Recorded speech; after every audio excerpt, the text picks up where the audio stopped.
নমস্কার বন্ধুরা, আমার গল্পগুচ্ছ ঐতিহাসিক গল্পগুচ্ছ চ্যানেলে সবাইকে স্বাগত। তো এই আগের দিন আমি ফুলন দেবীর পার্ট 1 পড়েছিলাম। তো সেদিন একদিনে কভার পুরোটা করা যায়নি বলে আজকে আমি দ্বিতীয় পার্ট আলোচনা করব এবং তোমাদের সঙ্গে গল্প করব। তাহলে চলো দ্বিতীয় পার্ট শুরু করি। ফুলন দেবী। তো ফুলন দেবীকে পুলিশ ধরতে পারিনি কিছুতেই। তার মাকে শেষমেশ তাকে না ধরতে পেরে পুলিশ নাজেহাল হয়ে তার মাকে বন্দি করেছিল এবং তার মায়ের ওপর এতই অত্যাচার চালাতে থাকে। তারপর ফুলন দেবী খবর পেয়ে কোথাও যেন একটু সে দুর্বল হয়ে পড়ে। তখন সে ঠিক করে যে সে আত্মসমর্পণ করবে, কিন্তু তার কতগুলো শর্ত সরকারকে মেনে নিতে হবে। তো সরকার বা তখনকার পুলিশ যারা ধরছিল তারা বলেছিল ঠিক আছে, শর্ত দিক, সেই অনুযায়ী মেনে নেওয়া হবে।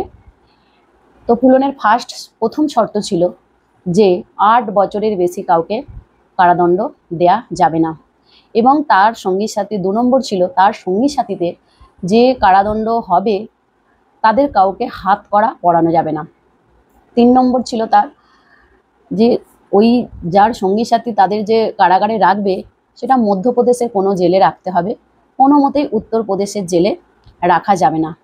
শর্ত নাম্বার 4 ছিল তার কাকারা যে জমি তাদের নিয়ে নিয়েছিল সেটা তাদেরকে ফিরিয়ে দিতে হবে। শর্ত নাম্বার 5 ছিল যে তার সঙ্গী সাথীদের কাউকে মৃত্যুদণ্ড দেয়া যাবে না।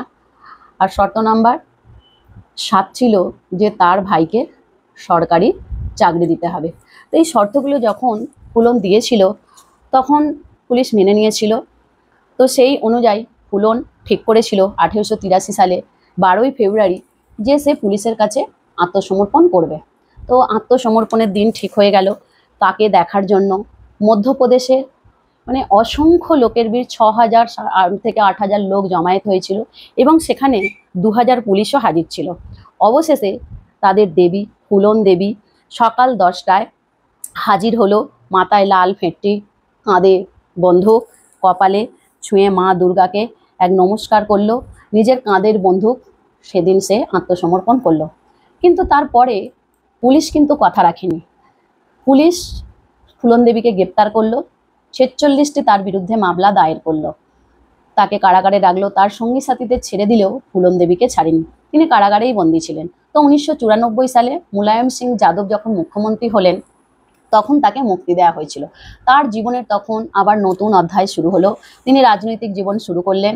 সমাজবাদী পার্টিতে উত্তরপ্রদেশের মির্জাপুর লোকসভা কেন্দ্রে তিনি প্রার্থী হলেন। তিনি বিপুল ভোটে জয়ী হলেন। তাদের ডাকাত রানী তাদের সাংসদ হয়ে উঠল এবং তিনি বললেন যে আমি তো নিরক্ষর, তো আমি গরিবদের জন্য স্কুল গড়তে চাই, হাসপাতাল গড়তে চাই এবং বাল্য বিবাহ বন্ধ করতে চাই। তো দুবার তিনি এমপি হলেন, কিন্তু তার অতীত জীবনের কিছু শত্রু তার পিছু ছাড়ল না। তিনি একদিন বাড়ি ফিরছিলেন, তো তার বাড়ির সামনে তাকে গুলি করে কিছু দুষ্কৃতী, 9টা বুলেট তার শরীরে লেগেছিল। তো তারপর তিনি সেই বাসভবনের সামনেই মৃত্যুর কোলে ঢলে পড়েন। তখন তার বয়স ছিল 37 বছর। 37 বছর জীবনে এই ডাকাত রানীর জীবনের অবসান ঘটে এবং মানুষের কাছে তিনি একটা অনুপ্রেরণা হয়ে ওঠে। আইনের চোখে তিনি অপরাধী হলেও সকলের চোখে তিনি একজন বীরাঙ্গনা নারী। তাকে আমরা কুর্নিশ জানাই, সম্মান জানাই তার এই কাজের জন্যে। তো বন্ধুরা, ভিডিওটা এইটুকুই। যদি ভিডিওটা ভালো লাগে লাইক করবে, কমেন্ট করবে, অবশ্যই সাবস্ক্রাইব করবেন, পাশে থাকবেন। টাটা, পরের ভিডিওতে আবার দেখা হচ্ছে।